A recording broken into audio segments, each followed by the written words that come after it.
Hey folks. When Trace and I heard that Scream Resurrection was finally coming out, we knew that we had to cover it on the show.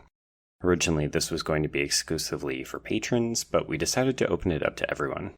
If you like what you hear, please support the show on Patreon at www.patreon.com/horrorqueers. In this special episode, we do spoil the entire 6 episodes, but it is so bad that we would recommend no one watch it. Just listen to us instead. And now, as Ghostface says, it's showtime.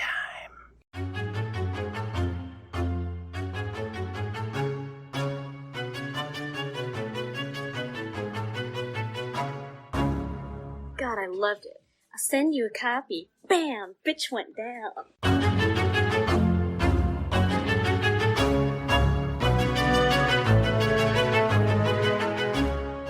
Welcome back to Horror Queers. We're doing a special on-air episode.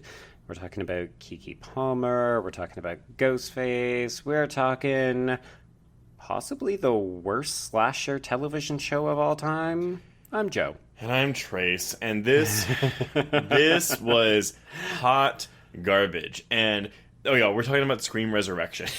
Yes, also known as Scream 3 from the aborted MTV days. So, I think that they are really distancing them, because it's a reboot, but not only is it a reboot, but they switched networks. So I think that they're really just trying to keep... Okay, so you're going to love this. I'm not good at coming up with review titles. Okay. So, my review of the first 2 episodes of this show was, Scream Resurrection should have stayed dead.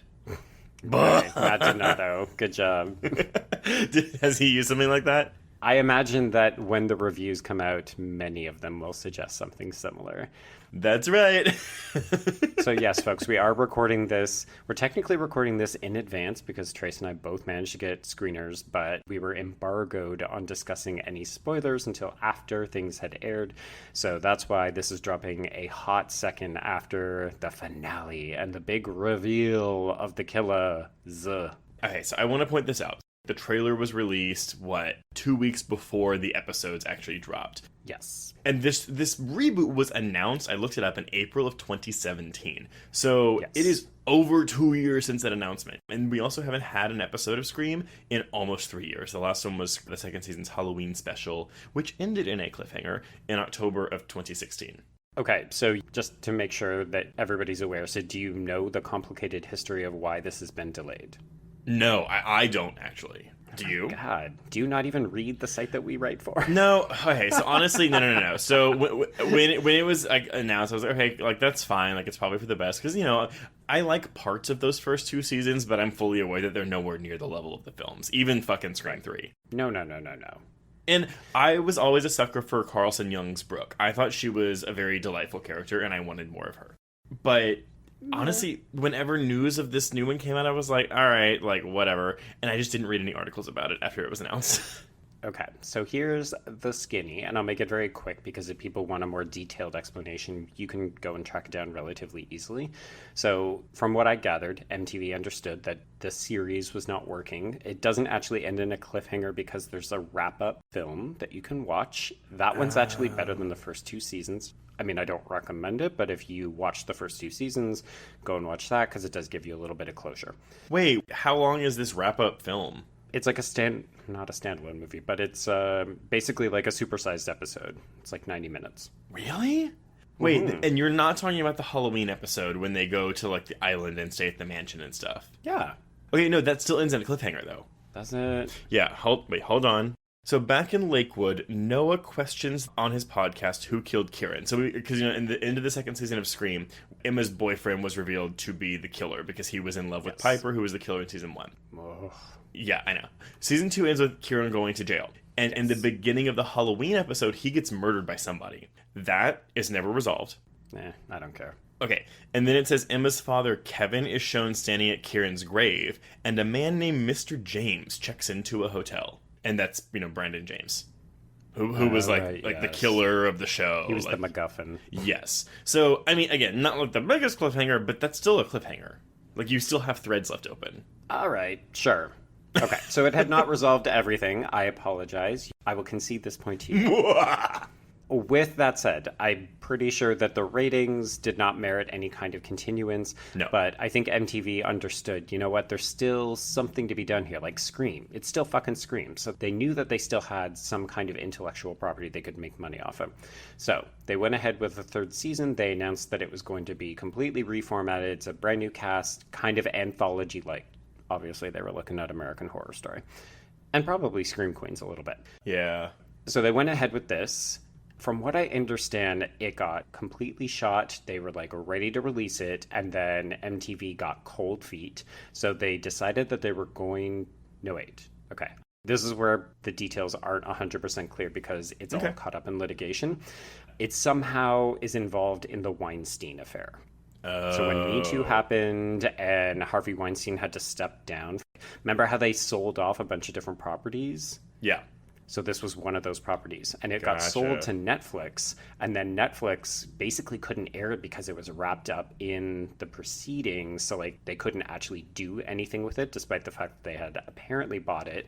And then somehow it got out from under all of that nonsense, and then all of a sudden it gets released by VH1 mysteriously. So I think Netflix realized this is garbage shit and we don't want anything to do with it. And VH1 was like, okay, sure, we'll air it. And then they realized it was garbage shit and they dumped it over the course of a quote unquote 3-night event. Yes. And this is where we are. So normally, okay, I don't review a lot of TV, but normally when like the TV show comes out, you know, they're like, okay, cool, they'll send press, you know, 3 episodes or 6 episodes or whatever. And so, you know, when you read a review of a TV season, quote unquote, it says 3 episodes watched for review, 6 episodes watched for review. Certain things, like a lot of Netflix shows, like Stranger Things, which just came out last week, there was a list of different things that press were not allowed to reveal. But it's not like can't talk about anything beyond episode 2 or something like that. Like typically they're not that stringent. But in this case, they said, okay, cool. Episodes 1 and 2 are embargoed until the day they air. Now, they didn't give a time, so I'm assuming that the review could have gone up at any time, because that's when my review went up, before they aired. But then, episodes 3 and 4 were embargoed until Tuesday, the day they aired, and then episodes 5 and 6 were embargoed until Wednesday, the day they aired. But you couldn't reveal the killer until 11 p.m. Eastern time, which is when the episode ends, which that makes sense. Obviously, like, what fucking review is going to reveal the killer before it airs? It does, but it also feels like they're trying to maximize coverage for something that they clearly don't have a lot of faith in, which seems very odd to me. Well, they are, but again, it's important to note, and I think you agree with me on this, that these episodes, like the sets of 2, the quality gets worse as they go on. So I think that they were like, ooh, we can't have these reviews released early because they're all going to be bad. And then the first 2 episodes are the best ones. So they're going to be arguably our best reviews that we get. Yeah. Get out in front of it, VH1. You do you. And okay, it makes me so mad because I'm seeing the coverage come out. So everyone, we're recording this, you know, like Joe said, early. We're recording this the Wednesday prior to the premiere. So there's, you know, trailers and images and stuff coming out. And I'm looking at the comments on Bloody Disgusting, and people are like, oh my god, I'm so excited. Ghostface is back. The voice is there. And I'm like, okay, the only reason they are like this is because it's the Ghostface mask. And the voice, yeah. And the voice. And I'm like, okay, I get that the mask, the blowjob mask from the first 2 seasons wasn't great. Must we call it that? That's what it is. But here's the thing. So that was criticized immediately, and people were, oh, it's going to be shit, it's going to be shit, it's going to be shit. And it's like, it's so cosmetic. Like, I would never look at something, any kind of remake, you know, and say, oh, the look of that isn't the same as the original, so therefore it's going to be shit. And I cannot wait to see reactions from people who were excited for this. Like, it just makes me laugh because it's like, y'all shut down these first 2 seasons, the first season before it even aired, because the mask didn't look good. Yes, you can criticize the mask, but don't expect the show to be total shit. I mean, whatever. But like, the fact that people... I can see where you're coming from, but I mean, this is tried and true horror fans. Like, I know, and it makes me so mad. We love horror, and we simultaneously hate and shit all over horror. I mean, we've seen this time after time. Every time they try to reboot any kind of franchise or beloved 80s property in particular, people get their fucking arms up about every little detail. So it never surprised me that people were very adamant about the look of the mask in the second, or in the TV season. Right. Now, with that said, I mean, yeah, I don't think a lot of people gave it a fair shake. I will fully concede, and I'm interested to hear your opinions. I really aggressively hated the TV show. Like, I know you talked about how you liked Brooke. Mm-hmm. I didn't mind Bex Taylor Klaus. I know that you don't love So her. yeah, I don't like her. but neither one of us like Noah, who was the Randy of the show. Didn't like Noah, the Randy, and I fucking hated Emma, the main girl played by Willa Fitzgerald. She is so basically boring. She's the Amir of this of the first two seasons. Okay, so listeners, spoiler alert, Amir in the Scream Resurrection is the worst, most wooden actor I have seen put on my television screen in a long time. Don't know that we needed the spoiler alert for that, considering that we're literally spoiling everything. Yeah, we're spoiling this shit, and we haven't spoiled the killers yet, but I'm assuming if y'all listening to this, y'all probably have watched it, or you're just morbidly curious. But yes, Christopher Jordan Wallace, who plays Amir, sucks real bad. Yeah. Okay, wait, before we go any further. Yeah. So let's set out some ground rules here. So yes, we're spoiling. Yes, we're talking about all 6 episodes. And finally, if you have not already watched these episodes, neither one of us think that you should watch it. Yeah. I would rather you actually just listen to us talk about it and laugh about it and maybe seek out spoilers or clips or something like that. For the love of God, do not waste 6 hours of your life on this. It is not worth it. Okay, so I want to address your things about the first 2 seasons. First of all, when I was trying, because I knew I reviewed the pilot, and I was very generous with it. I gave it a 3 out of 5 back in 2015. And I apparently reviewed both seasons, like episodic, and I had episode reviews. And fuck. I don't remember writing those. Like, that's how forgettable those seasons are. Was it also because you were high? No, not at all. I mean, I don't really smoke weed, and I didn't drink when I would write. I mean, that's only at festivals. So I cut the series a lot of slack because I was very much like, it's not Scream. Like, it's not what it is. I hated Noah. I really am annoyed by Bex Taylor Klaus. Willa Fitzgerald is atrocious as your final girl. Ooh. But the third episode, when the Asian girl, I think her name is Brienne Chu, something like that. That was a really good like chase/kill scene, and it kind of like perked my interest up again. It never met that. The problem with the show was it wasn't good at chase scenes or kill scenes, except for when Emma's boyfriend dies. He gets like the big chainsaw machine like down his head, but they don't show it. Oh yeah, that was a good one. Yeah. I mean, there were moments of inspiration. Yes. Now, looking back on it, is it completely forgettable? Yes. However, is it better than what we just watched? Yes. Yeah, like this third season or this mini series, it's hilarious. I was looking it up on IMDb, and everyone actually has both still listed on their credits. So they're all listed as being in Scream Season 3. Yeah, but and also Scream Resurrection. Yes. It's like, they're the same thing. But these people are all bad. Well, okay. That's a caveat. There's a couple of people who are okay, but this third season, despite being shorter by 4 hours than both of those first 2 seasons, so much longer. So bad. I want to point something out. So, because of the embargo situation, like, I talked to my editor, and I was like, hey, like, do you want 3 reviews for this? I don't really know. And we were like, no, let's do, like, a review of the first 2 episodes, and then we'll do, like, a post-finale, like, piece.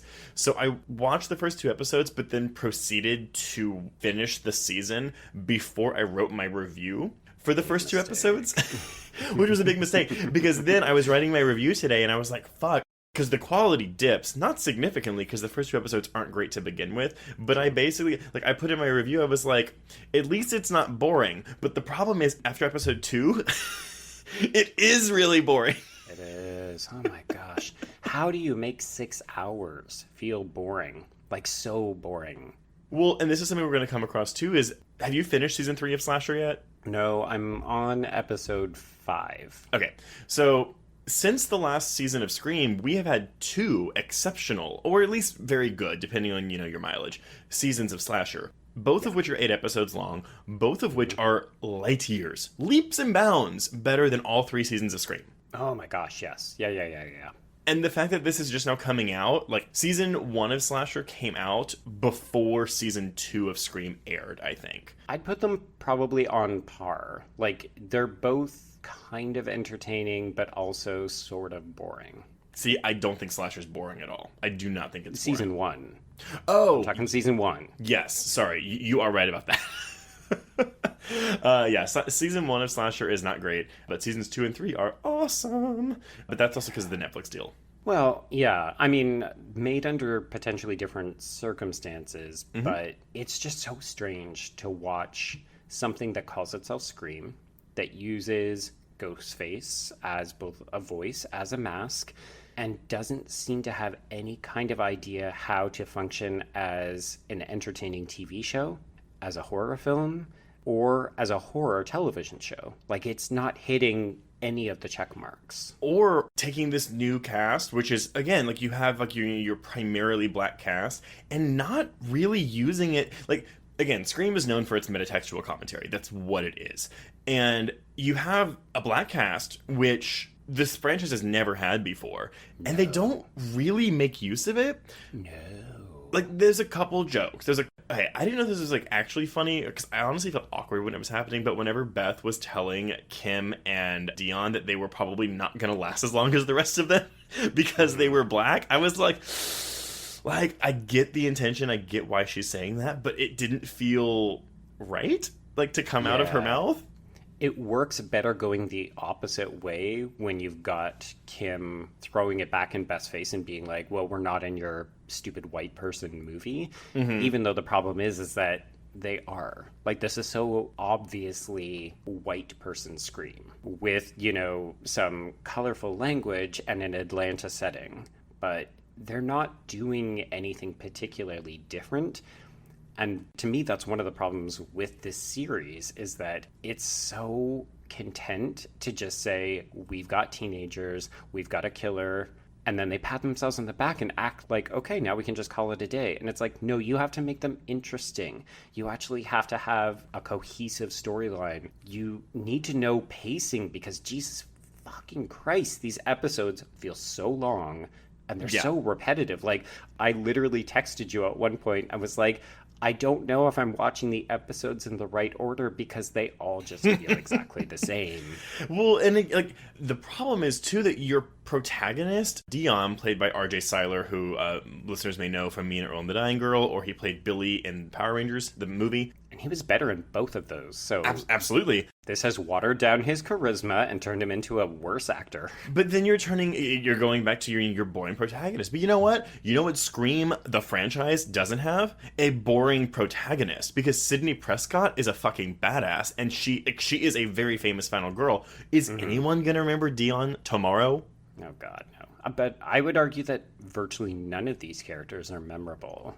At least not in the right ways. So I thought that Georgia Wiggum, who plays Beth, she's given the worst dialogue because she's the Randy of this show. Yeah. And she's also that killed one. She's also one of the killers. And I was all on board with her. I thought she kind of had fun with her killer monologue, but spoiler alert, everyone, the killer motive is one of the most problematic things I've seen in a horror movie in a very long time. Yeah. Okay, wait, let's save that. Yeah, we're going to save that for later. Let's do a character rundown. So I'm going to read them out, and I'd like to hear your thoughts on each of them. Okay, wait. In case you haven't seen it, by the way, maybe we'll do like the basic premise.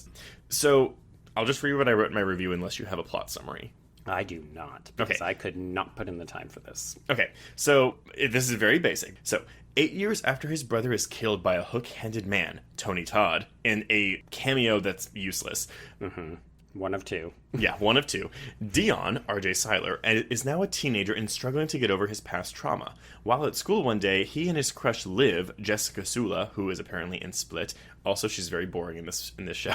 Oh my gosh, yes. So they get sent to detention after Dion has an altercation with the school bully. The series then turns into a horror version of the Breakfast Club, and that's because the group is quick to name themselves the Deadfast Club, which is yawn, eye roll. First of so many groaners. As Dion and Liv meet goth girl horror movie expert Beth, played by Georgia Wiggum, drug dealer Shane, Tyler Posey. I didn't even know he was in this, and I was like, what is he doing in this? It's because it was originally developed for MTV. They literally just stole a bunch of people from other MTV shows, because I believe Jessica Sula is also from a couple of other MTV shows, including she is. The ill-advised adaptation of Skins. Yes, no, she is in that. I just didn't know any of her shows because I don't watch MTV. Yeah, Yeah, a lot of their shows are pretty bad. There's also perfect student Amir, Christopher Jordan Wallace, activist Kim, Kiki Palmer from Scream Queens, who is the most experienced and the best part of the show, even though her character is kind of grating for the first, 3 episodes. Yeah. And then her gay best friend Manny, oh god, Julian Yao Gioiello from Iron Fist. I don't know. Wow. I know. When Dion is attacked by someone in a Ghostface costume, the group realizes that they are being stalked by a mysterious killer who deems it necessary to expose all of them for the frauds that he, she, they believes them to be. And I just put this at the end because I felt like I had to include it. In addition to the serial killer drama, Dion must deal with his mother, Mary J. Blige, and stepbrother Jamal, Tyga, both of whom are worried about Dion as the anniversary of his brother's death fast approaches. Nicely written. I know, right? I just made that up. I mean, not just now. I mean, when I was writing the review. Yeah, so there's your list of players. Lots of fun people to die, and they do kill almost all of them. Yeah, the only survivors are Kim and Dion and Liv. And, dude, we'll talk about it at the end. It's fine. But, yeah, so these characters, I mean... Yes. Okay, so we've talked about Dion. He's our main character. He's super boring. He sometimes takes up half an episode to play football. Of the finale. The finale, half of it is devoted to his fucking football scholarship. Which has not really been touched on, I think, for At an all. entire episode at that point. Well, because the bully is the quarterback, right? And then he gets impaled in the first episode, so then they move Dion up to his spot. Yeah, but it comes to nothing. Nothing at all. Who could care? No one cares. Nobody cares. No. Yeah. It's okay. So whatever. I have so many things to say about the finale of this show, and I just want to be like, these people are so fucking stupid. Like the characters in this show, who make some of the most boneheaded decisions I have ever. Well, notice I keep saying I have ever seen on TV or whatever, because this is one of the worst things I've seen in a long time. It's honestly legitimately shockingly bad. Mm-hmm. So you started watching these episodes before I did, because I had to beg and plead to be given this turd fest. So you had warned me, and I thought that you were exaggerating. I was like, come on, man, how bad could this possibly be? Yeah. Oh, sweet Jesus. Well, and that's the thing, though. The first 2 episodes, it feels very much like those first 2 seasons. I was like, okay, cool. So it's not better than what anyone's expecting it to be, but it's pretty much on par. And it's maybe not worse. Yeah. Yeah, it's on par, but man, it just fucking tanks after that second episode. Maybe even honestly, kind of during the second episode when the second episode, yeah. Well, because the set piece is cool. All the kids are trapped in the school after hours with Ghostface, but then fucking Kiki Palmer has Ghostface at gunpoint. No, it's not her. Is it Dion? It's Shane. Oh, it's Shane. Okay, I'm sorry. That's Tyler Posey, the drug dealer. And just lets him run away, and it's not even he got away really quickly. He's literally running down the hall. Yeah. And he gets stopped by a fence that he has to go through. Yes. And then he's still standing there, and they're just arguing about it. It makes no sense. It's poor writing. And I should mention, y'all, the premiere and the finale of this show were both directed by Kevin Kolsch and Dennis Widmeyer, who directed Starry Eyes and the Pet Sematary remake from earlier this year. But you wouldn't know it because this show has no style at all. Oh.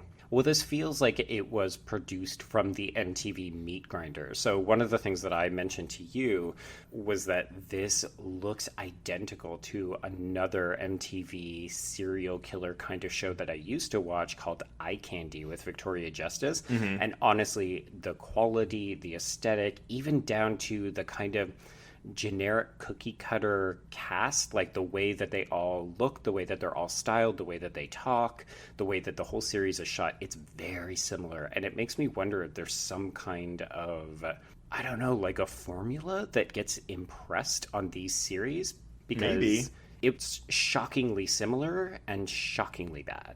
Okay, we've made it 20, 25 minutes into this episode, and we haven't even discussed the opening scene, which, okay, Scream, because it comes to nothing.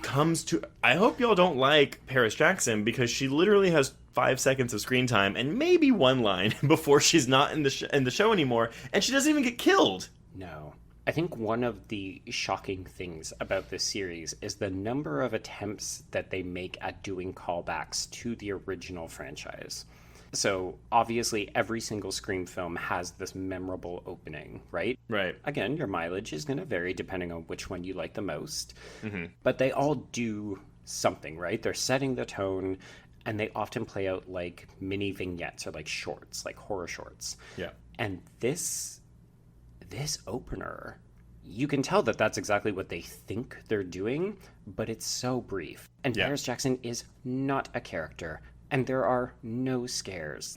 It seems like the closest it's coming is Scream 4's attempt at doing that self-referential meta, where it's like, haha, you're dead. Oh, no, you're actually not, because we're acknowledging that we're in a horror film. Right. Which you could argue is like, oh, it's smart writing, because that's what the rest of this series tries to do, is that they're living in a literal horror film. But it's so ineptly done, and it's so brief, and there's no payoff. Like, I think the payoff is actually supposed to be that Dion's brother, whose name escapes me, Marcus, I think. Thank you. Yeah, I think. I think the payoff is supposed to be that he gets killed. Well, no, it is. So the subversion of the expectations. Okay, you think it's gonna. Oh, she gets a phone call, like the killer's gonna come after her. Then she, a kid comes trick or treating wearing the Ghostface mask. But then, boom, we're following Ghostface to do whatever. But, it's just like a fucking 12 or 10-year-old kid, like whatever he is. Mm-hmm. But this opening also does something that I hate that movies do. It's something that My Bloody Valentine remake did, where it shows you him get killed, like with a hook in his head. Yeah. But that's not what happens. So it literally shows you something that didn't happen. And I guess you could argue, it's what, well, as we'll learn later, it's what Marcus was seeing when Dion was quote-unquote killed, because everyone... For no particular reason, the person playing Dion in this movie has actually been Marcus the whole time, and it was actually Dion that died instead of Marcus. But that's stupid. And he was killed because Tony Todd's mechanic character was having war flashbacks. Yeah, but like it shows the hook go into his forehead, and that's not what happens. And so basically, Dion runs away, and this is revealed later, episode 3, I think. Dion runs away and hides in a car trunk and gets locked in there. And basically, he can't get out, so he dies. He suffocates. Yeah, or, starvation, thirst, poops on himself, pees on himself, whatever. Maybe gets crushed in that fun car thing. Yeah, for sure, which is what happens to Tony Todd. But so, whatever. So that's your cold open, is that this kid gets killed. And it doesn't work. And I don't know why it doesn't work, but it's not Scream. Don't put Scream on this. Well, yeah, that I think is actually going to be the number one disappointment for a lot of people, is that they're going to watch this and they're going to say, this wants to be Scream so badly, and it is some shitty imitator that thinks they know what Scream is because they kind of casually watch the movies, and they were like, oh, it's just people making self-referential comments.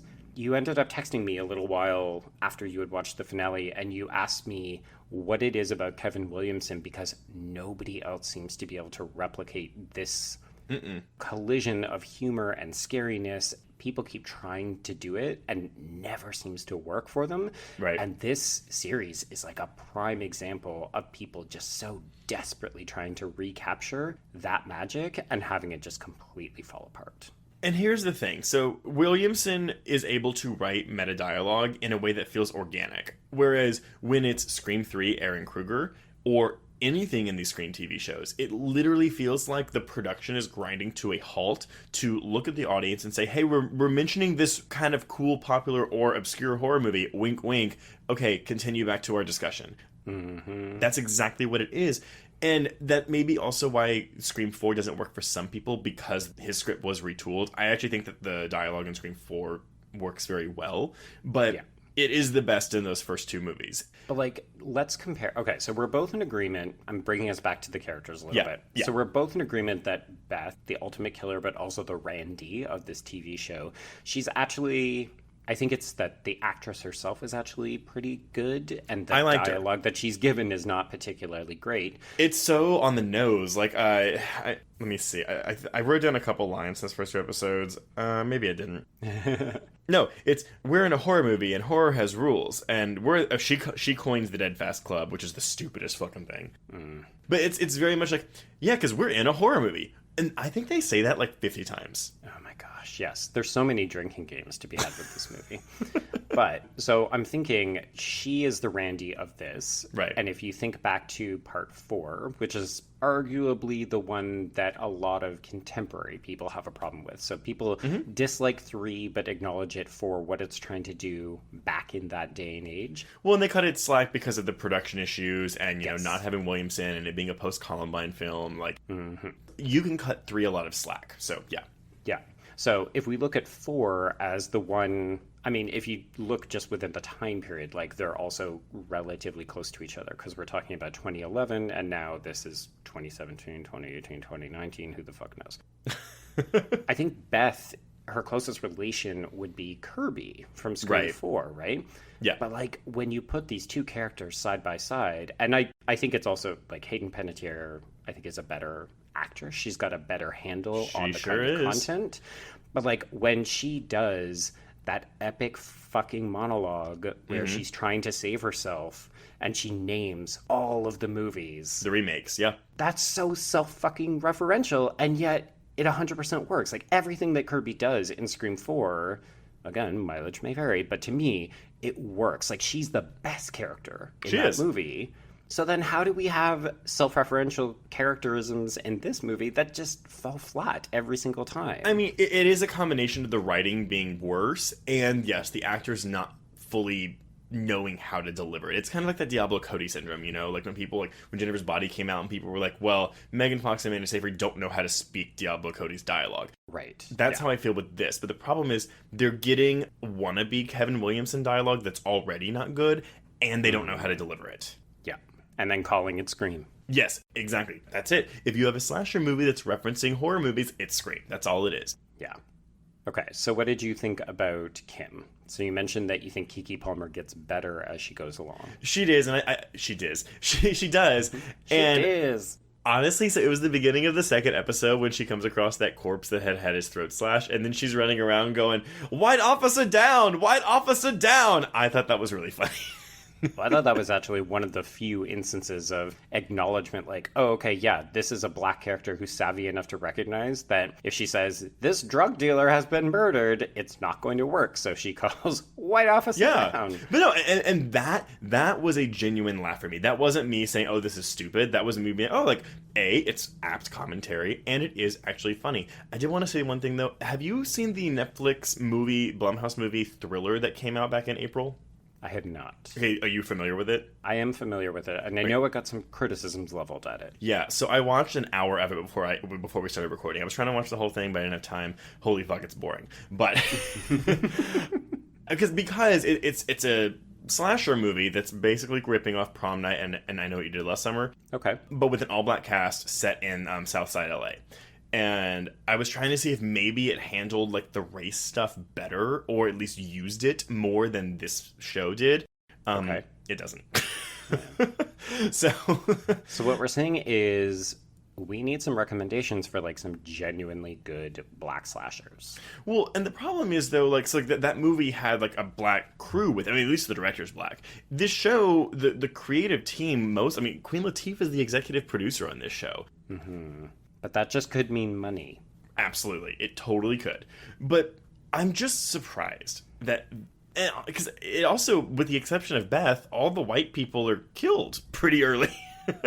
Even the gay kid, I think he's a person of color. He's Hispanic. Mm-hmm. But I think still, Hispanic Asian, actually. Yes, I think you're right. Also, his gayness means absolutely nothing, which, I mean, you could argue is fine, because that's where we want to be, where it's like, oh, he's gay, it's fine.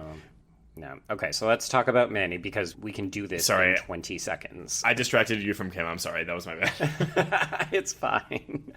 I mean, my thing with Manny is that he's a literal sidekick. They define him as the gay best friend.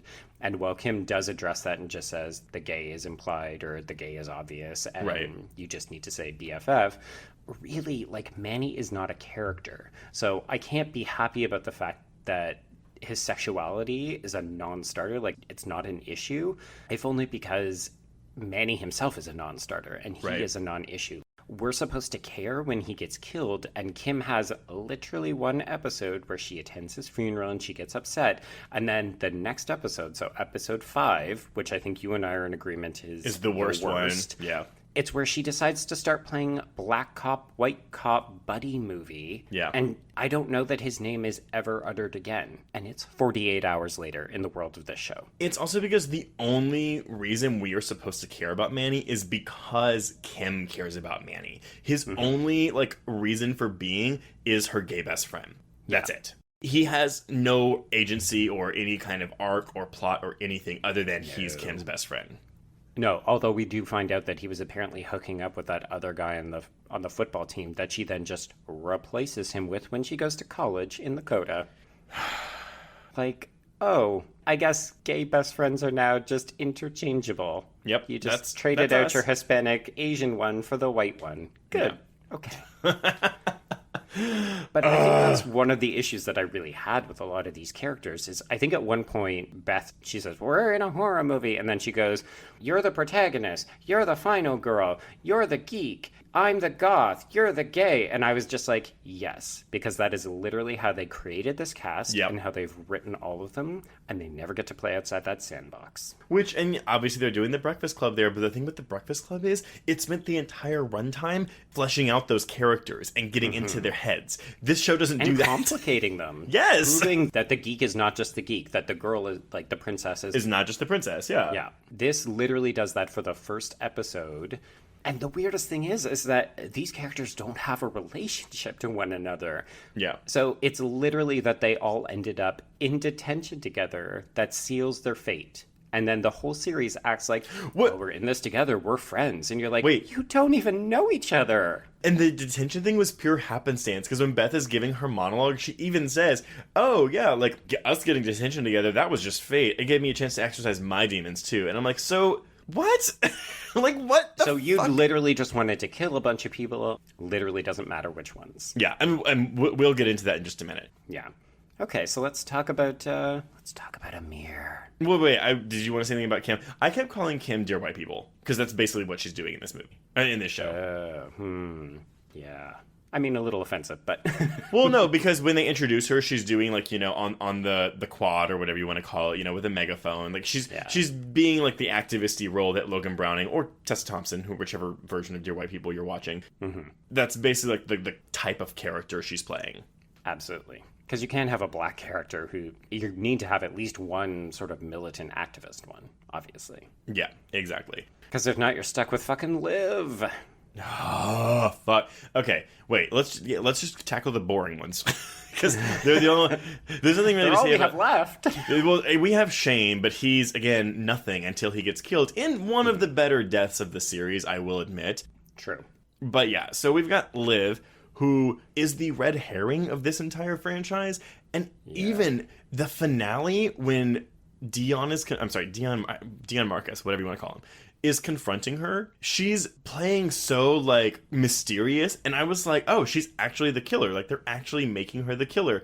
They're delivering on what they've been setting up. It might have been disappointing, but it also at least would have kind of made sense. Yes. But before that, though, her and Dion's romance, I did not give two shits about at all. No. I think we're supposed to feel something when they have sex, and I was like, they had more passion in the dream sequence. Dude, I know. And I think Jessica Sewell is, I guess, fine in the role that asks nothing of her. No, man, she's just pretty. I feel bad Yeah. for her. Like, this character is so bland. She basically gets to stand around and go like, I'm concerned about Dion. Okay, girl. And- sure. She's your final girl, and then she gets saved by Dion. Yeah. Like, what? Well, Trace, this is a gender inversion, man. It's like 2019. Yeah. Okay, so there's nothing else to say about her. She's terrible. So then we have Amir, who doesn't have anything to do in the first two episodes, but then they shoehorn in this romance with Beth. And I think he's the one that whenever Tyler Posey dies, in the next episode, he runs up and he goes, hey man, did y'all hear Shane got killed? I guess Ghostface must have got him. Delivered just like that. Actually, I think even flatter. No, and so when Ghostface got him. when him and Beth are having their, like, oh, we might have sex, like basically right before he dies, he's delivering his lines with no emotion whatsoever. I don't know who directed those episodes, but they're terrible. And shame on them for not correcting this kid or firing him. So I looked up the credits, and I think he is among the actors who have the least amount of prior acting work. And I think it shows. Well, he's the only one in my plot summary, in my review, that I didn't like. You know, when you, this character played by this actor, here's like one or two things they've been in. Mm-hmm. He's the only one I don't. I have nothing. I mean, everybody's got to get their start somewhere. Yeah. Yeah, It's terrible. It's so bad. Yeah, I think for me it was like a race to the bottom between him and Liv. Liv gets more to play with because she's got her fucking sheriff dad and she's got, her self-harming, whereas Amir just has his parents' donut shop. Oh my god, what are we even talking about? And I think Mary J. Blige has maybe 3 scenes in this whole series. Like, I forgot she was even in this until the end. Like the very final scene. Oh. I was like, oh right. Mary J. Blige is still kicking around. We're also forgetting Jamal/Jay, who they start calling Jamal Jay in like the final episode, played by Tyga, who I also don't care about. No. And that's another part of what makes that 5th episode just so fucking terrible. It's all about him. It's all about him because you've got to set him up because he's the fucking killer. Yeah. The other fucking killer. And they basically spent no time with him except for him being like, oh, Dion, I wish I had your family.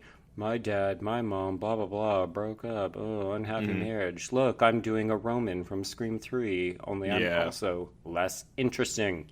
Well, and it's also really stupid. I mean, do we want to go on to the killers now? Oh, God, yeah. Let's just move on. I feel like there was something... I don't know. We were just... Well, we can talk about how everybody calls Ghostface from the very first fucking minute. Okay, but yeah, there are 2 things. So there are 2 things that are terrible at the show. One of them, yes, they call him Ghostface every 2 minutes instead of just the killer, which I'm pretty sure is what they do in all the movies. And also how none of these characters behave like normal people. Oh, God, yes. Okay, so let's come back to Liv and her relationship with her father as a microcosm of the fact that literally none of these teens, apparently none of them have parents. Like, Dion has a mom that sporadically parachutes in and out. I will give it that, because that's, especially of the late 90s, like, teenage movie cycle, that's always a thing. Like, these kids do not have parents. They're all orphans and they're just living on their own. But at least acknowledge it. Does anyone say, oh, I'm a latchkey kid, my parents are constantly working, or like, oh my god, Beth lives in a fucking funeral home that's just empty, and it's never addressed. Where are your parents? How come no one is here? She was around death all the time. That's what made her a sociopath. Oh my god. Yeah. We're working our way up to this. But yeah, no, so when people die, no one seems to care. It just goes on. I think at one point, Beth talks about how after Amir was killed, she had to spend the rest of the night around the police officers because they were talking to her. But, like, Manny is toaster strudelled in a fucking cornfield, and everybody is at school the next day. It happened in the middle of the night, and they're just at school for first period. And you're like... I don't think people can just die and you just go back to school the next day. And Kim's last interaction with him was a big fight. Like, she told him to go away, or maybe he told her to go away. I don't really remember. And you figure that'd be a whole episode of her being like, the last thing I said to my gay best friend was I hated him. Ugh. Nope. She's fine. She does a tiny bit of moping. She does, a little bit. But yeah, like you would expect, especially because we're operating on a condensed timeline, like all of the events of the series take place, I think, in maybe 3 to 4 days leading up to Halloween. Yeah. So the number of people who are murdered in and around this group of friends, these kids would all be in lockdown. Either their parents would be there looking after them 24/7, or they would be in jail or like protective custody or some shit. But they don't want to talk to the police because snitches get killed. It's like, oh, I'm sorry, if a serial killer tells me that snitches get killed, I'm already at the fucking police station. So some of the deaths make sense too because, Beth is just killing people at random. But then, like, even the first guy that dies, who is the kid that stole Dion and Marcus's The Uber candy. driver? Yes, but like, what? I forgot about him during the reveal. I was like, who is this? Which that's kind of cool because he like stabs him in the neck and he wraps a plastic bag around his head and like the bag fills with blood and like he basically drowns in his own blood. We just saw in Slasher and done better. Yes, absolutely. But okay, why does Jamal kill him? Only because Dion/Marcus mentioned him in the police report? I guess. Like, there's no reason for him to go after this person. Because we needed a body in episode 1. Well, and on that note, there's not really a reason for Jamal to kill anyone except for Dion/Marcus.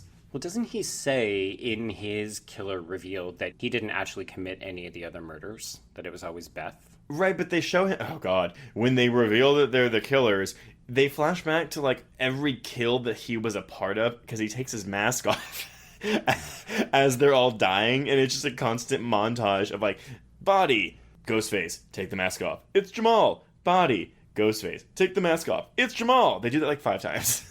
Yeah.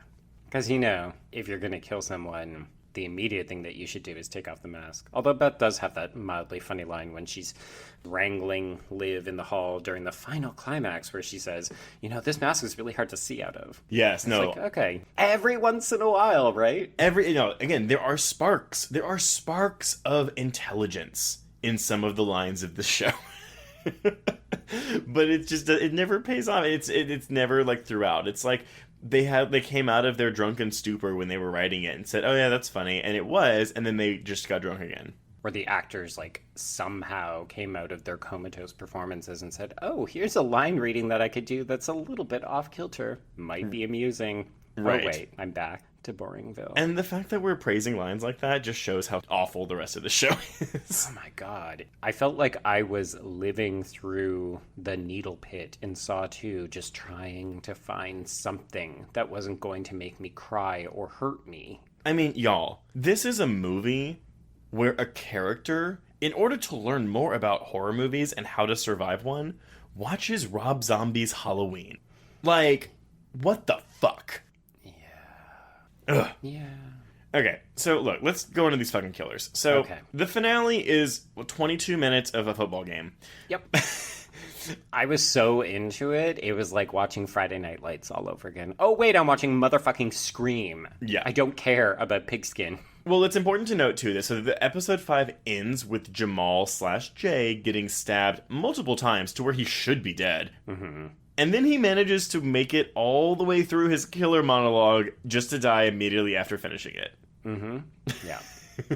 So, Yeah. That's how it works, Trace. That's medicine. yes. So, yeah, basically Jamal is revealed to be the killer. So Dion finds him and then he reveals, hey, I know that you're really Marcus. And my dad married your mom, and then my dad treated you better than he treated me. So I'm jealous, and that's why I wanted to kill you, because you got everything I never had. Yeah. Yeah. Which, you're right, it's the Roman from Scream 3 reveal, which, if you're gonna crib from any of the movie's killer motives... Crib 3? You dumbasses. I will say, I did kind of like the idea that Dion had taken over his brother's identity. No, it's the only moderately surprising thing to happen. Well, I think that I was surprised that Beth was the killer. I will admit that. But the problem is, I just don't think it holds water because I really feel like that mother, like any parent, would know. Oh, yeah. Which one of their kids was alive. I mean, if not right away, then over the course of the 8 years, be like, hey, you're kind of acting like Marcus. And I'm not sure exactly what the payoff is. Like, we open on that scene. That's our very first opening scene, is watching these brothers. And we get, you know, the occasional little, oh, yeah, like, I'm looking for my brother. I want to know that he's still alive. Oh, he's not. He's dead, and blah, blah, blah. The twins candy bar that they show, like, every episode. Yeah. In case you didn't know. It's not that it comes out of nowhere. It's just, it happened. And I thought, oh, okay, that's kind of interesting. Well, it explains why he was so tortured and why he was such a boring person, because he was so withdrawn from feeling guilty over taking over his brother's identity and getting his brother killed. I mean, that's the reason. I'm not saying it's good. It's still terrible. But also maybe to fucking be like, well, maybe 2 killer reveals isn't enough, so let's throw another twist to these people. Yeah, right? Like, how many twists on twists on twists can we take to make this interesting?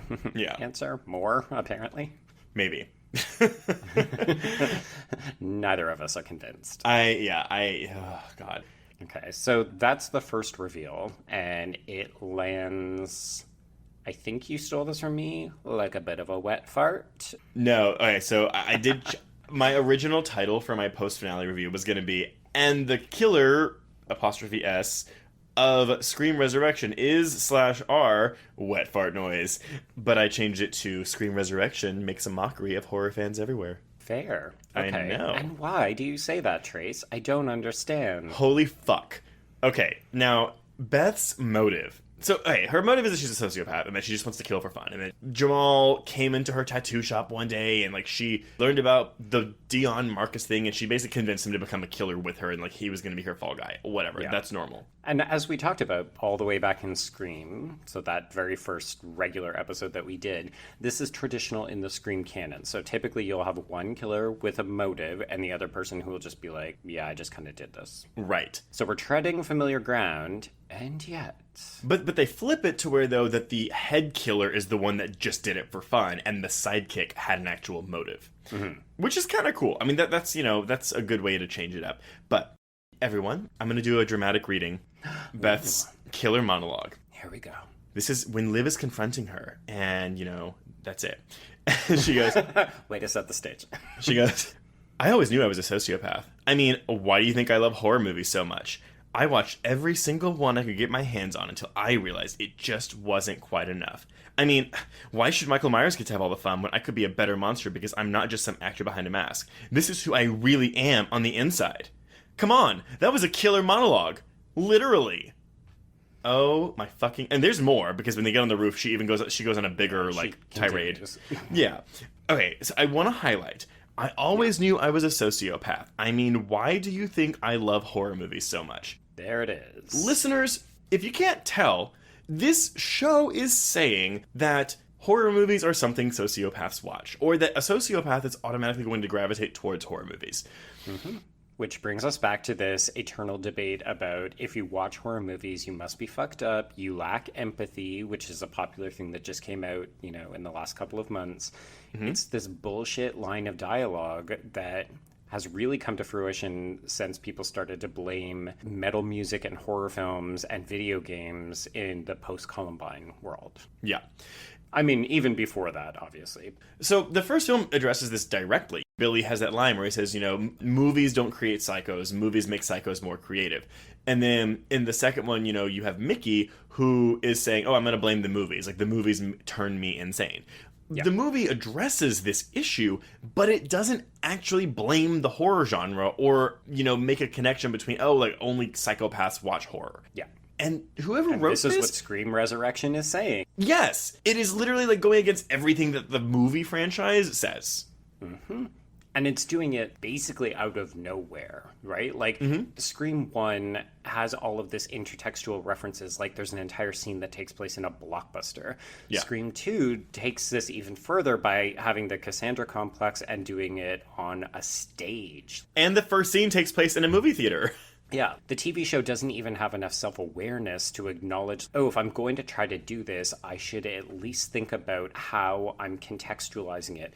This happens on a fucking rooftop over top of a library. Yeah. So you can only take it at face value, which is that, if you're watching these movies, it's because you're a fucking sociopath. If you get pleasure out of horror movies, it's because you lack empathy and you want to kill people. And then they weren't enough for her, so she had to go on and kill real people because horror movies just weren't really scratching that itch. Mm-hmm. And I liked her performance of this. I really did. I thought it was it's not the actress's fault. Yeah. Listeners, if you watched this and you didn't think you were being talked down to or outright insulted, you need to watch it again because this show is insulting to all horror fans everywhere. It's target audience. Yeah, who do you think is actually watching this? It's basically throwing this shit back in your face, and I think it thinks that it's being clever about it. Yeah. That's the worst part. It's like someone read the Wikipedia summaries for the movies, or even abridged summaries of the Wikipedia summaries, and thought they got the hint, and then they just did this. And, think what you will about the Scream movies. I think they're beautiful high art. Most people probably wouldn't agree. But they address these things in a very tactful, Thoughtful. respectful way. Yes. Yeah. And this is just exploitative and downright irresponsible. Especially when we're now talking about a television series that is on its second attempt at cashing in on the capitalistic enterprise of the Scream movie franchise. So it's not just insulting us, it's trying to profit off of us. So it's saying, like, fuck you, but also give me your money. Which makes the embargo stuff, like, it makes me even more mad because I'm like, I want to tell people, no, this is why it's terrible. And I can't do that yet. Yeah, which is why we said off the top, if you have not watched this, don't watch it. Love of God, don't. Because it's not just that it's not worth your time, it doesn't respect you. It doesn't respect any of us. No, it's fucking rude. It's so rude. And yeah, between the two of us, I am the most forgiving, most generous of people when it comes to critiquing things. Like, I'm fully aware of that. And this just made me so angry. When she said that line, I looked at my husband and I was like, did they really just fucking... Are they doing this? Are they going here? And they do. Yeah. It's... So they either know exactly what they're doing and they think they're being intelligent, but they're actually just being insulting, or they're so clueless that they don't even realize what they just fucking did. I think it's the latter. I really think it's the latter because this whole show doesn't seem to know what it's doing. It's so inept, it can't even nail the climax. I mean, and again, watching this, I bet you we could go back and watch this first two seasons and be like, oh yeah, they're not that bad. Oh, yeah. Yeah. My rose-colored glasses are so firmly on. I'm like, wow, okay. Because we haven't even touched on the kills. Like, the kills, for the most part, in this TV show suck. Yeah, the only ones that I thought were okay were Tyler Posey's needle in the eye, and I did like Amir's death when he got, I guess, a machete through his stomach through an elevator door.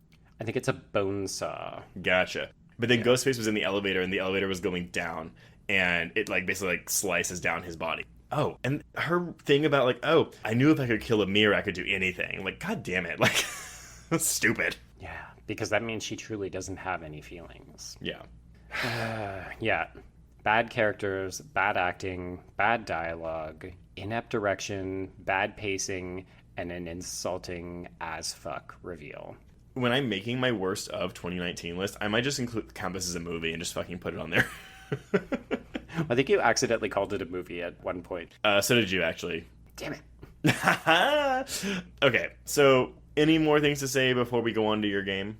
I want my 6 hours back. Well, I'm glad I saw it because, I mean, again, I'm a consumer. I will support horror. I wish I wouldn't have... Well, actually, I'm not supporting this because I watched... when the press people see my review, my first review for Monday is like, you know, a 2 out of 5. But the review that's going to drop with this fucking episode, ooh, it's a 1 out of 5, baby. Yeah, 100%. Yeah, I think at one point you said, "Oh, it's a 1.5 for me," and I was like, "She's being generous." Yeah, right. 1.5, generous. Yeah. So for me, it was a 1 for sure. Yeah, no, for sure. I honestly was like, I'm only watching this so that we can have this discussion and so that I can write something about this. Yeah, everyone, this show sucks. If you haven't seen it, don't watch it. If you have seen it, let us know how terrible it is. Also, let fucking VH1 know how terrible it is, and go tell studios to make a good Scream movie. And yeah, demand better. Let Kevin Williamson do what he wants. Literally. Oh my god. Back up a dump truck full of fucking money and rubies and, I don't know, whatever kind of sexual kinks he's into, dump it onto his front lawn and be like, please. And all due respect to Wes Craven, because, you know, rest in peace, he's great and he's made the Scream movies amazing. But Kevin Williamson is why those movies work as well as they do, because his screenplays are amazing. And I love Scream 4, but they brought in fucking Aaron Kruger again to tinker with his script. And no one really knows for sure how much of the movie is his and how much of the movie is Aaron Kruger's. But just let him do what he wants. Yeah. Yep. Let the man take control of the franchise. Well, that actually segues very nicely into the game for this very special bonus episode. Trace, I'm basically asking you to do my homework for me. Okay. Where does the Scream franchise go from here? You know what? You give me that Blumhouse reboot that people keep talking about. I mean, would I love to see a Scream 5? Absolutely. But here's my thing.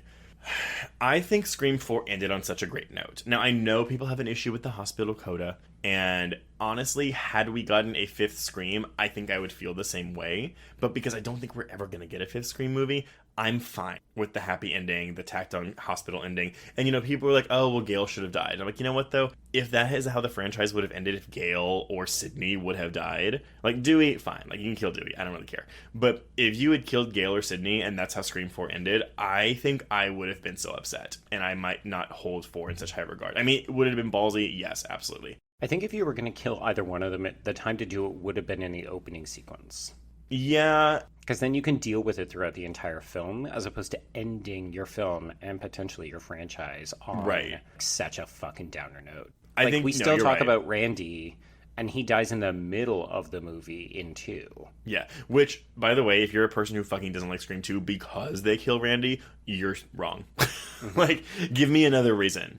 And we may convince you otherwise at a time in the future. Yes, the distant future, but the future. Okay, so you send it over to Blumhouse and you reboot it. Yeah, reboot it. I mean, okay, I get it. Blumhouse doesn't make always great movies, but I feel like they at least have people that know the genre working on the film. And maybe respect it. Yeah, but I mean, again, I know your feelings about Halloween 2018. That had, Ryan Turek, who came from the world of horror journalism, and he was kind of like, I think he was executive producer. I think so, yeah. But yeah, I mean, he was there telling Blum, hey, no, you can't do this because the fans are going to hate that. No, you can do this because the fans will like that, blah, blah, blah. Now, that movie has a mixed reception, but at least they have that. They have people there that care and are conscious of the fandom without going too fan servicey. Again, mileage may vary. Don't fucking make another TV show. Okay. Unless you give it to Netflix and you make it like Slasher. Well, this is what's intriguing to me, right? Like, we're recording this in the past, but as of the time that we're recording this, we potentially have a Chucky TV series coming from Don Mancini. Fingers fucking crossed for that. Yeah. We maybe have a Hellraiser TV series. Yeah. It's just interesting to me because it seems like a lot of these established properties are now living on not as films. They're really moving towards some kind of limited series or high-profile TV show. Even when this first Scream series was announced for MTV, I was cautiously optimistic because here's the thing. I will never immediately shut down a horror TV show of a popular franchise again, no matter what network it's on, because Hannibal. Oh, gosh, yeah. Hannibal, people thought it was going to be terrible. It's fucking Silence of the Lambs going to NBC.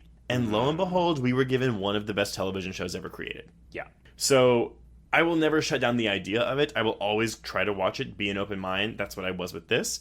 And that's what I'll be for all future versions of, TV shows, adaptations of popular horror franchises. Because it may turn out like Hannibal. You never know.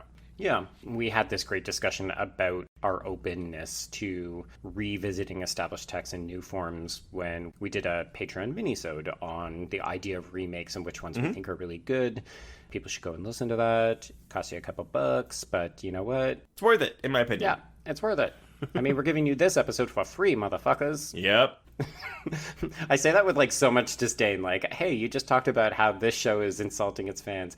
No, people, if you like the content you're hearing, please go and support us on Patreon. Go support our Patreon. Yes, please do that. I think we were going to do that at the beginning of the episode and we totally forgot. But that's okay. Yeah, it's fine. Yeah, it's just we're living in such an interesting time. There's clearly an interest from people who have power and money to look for opportunities to bring these beloved franchises back. And it seems like we're seeing that increasingly, so excited for Black Christmas in December. There's all these opportunities to do it right, but Scream, the TV show, is really proving what happens when somebody who doesn't know what the fuck they're doing or who doesn't take the time and the care to think about, this is the product you're giving to hardcore fans. Right. And I'm not saying you cater to us, but I'm saying that you need to treat the intellectual property that you're trying to make money off of, you need to treat your audiences with respect. Yeah, because absolutely. If you don't, this is the shit that we get. Yeah, it is. It is a big heaping pile of shit. So, On that note. So much happy times. I know. This is a special bonus episode coming to you on a Wednesday night. We actually had an episode on Lake Placid drop today. So, yeah, y'all got 2 episodes in one day. Fucking go you guys. Yeah. And next week we'll have an episode on Britain's. Like the country owns the show. Yeah. Well, they kind of technically do, because right? it's developed for public television, so. Yes, on the BBC TV series In the Flesh, the first 3 episodes, so do your homework and watch that next week. Also, let us know your thoughts on Scream Resurrection. Let us know where you think the Scream franchise will go next. Are we getting a Scream 5? Are we getting a Blumhouse reboot? What's happening next? Yeah, what would your ideal be? And how do you rank, if you sadly took the time to watch this 3rd season / Scream Resurrection, how would you rank the shows? Would you say the original show is better? Is one season better than the other? Let us know. We're always interested. I'm trying to remember what happened in season 2 besides Kieran be the killer. I think season 1's the best. I mean, quote unquote best. Yeah. I can't recall. Brooke was all mopey in season 2 because someone died and she was upset about it. I don't know. Wasn't it her teacher boyfriend? Oh, maybe it was. Yeah, maybe that was it. God, that was terrible too. Ugh, that was the worst. Yeah, very uncomfortable, even if I do like Bobby Campo, because I find him attractive. Well, it's a real Ezria from Pretty Little Liars situation, but it was it was even worse than that. That means nothing to me. Oh, you know much Pretty Little Liars? I'm sorry, Lucy Hale has an affair, is sleeping with her teacher in Pretty Little Liars for the whole show. Of course she is. This is a standard YA trope. Please listen to me talk about it on my other podcast. Yeah, do that. Listen to that. Yeah. Okay, so I think we can cross out Scream Resurrection and burn it with fire and bury the ashes. Yes, let's resuscitate it only when we're creating our worst of 2019 lists. Yes. And with that, we'll also cross out this very special edition of Horror Quiz.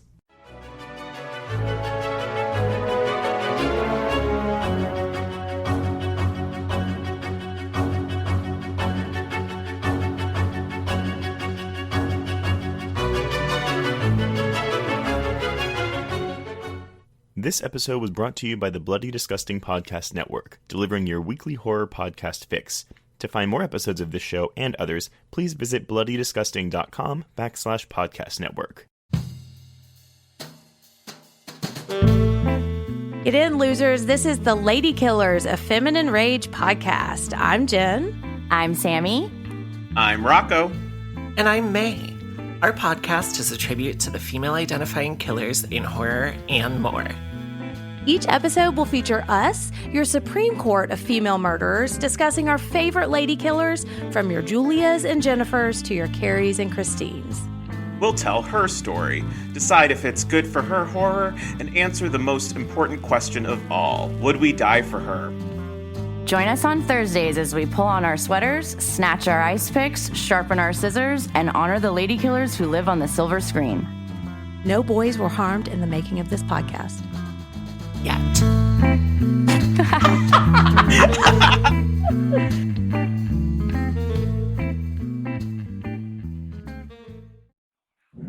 Hello, I'm Shelby Scott, the host of Scare You to Sleep, a podcast where I tell you spooky bedtime stories full of creepy sound effects and music that is soothing yet unsettling to help immerse you into a world of horror. This is a show for those of us who have realized horror can be a strange but relaxing escape from reality.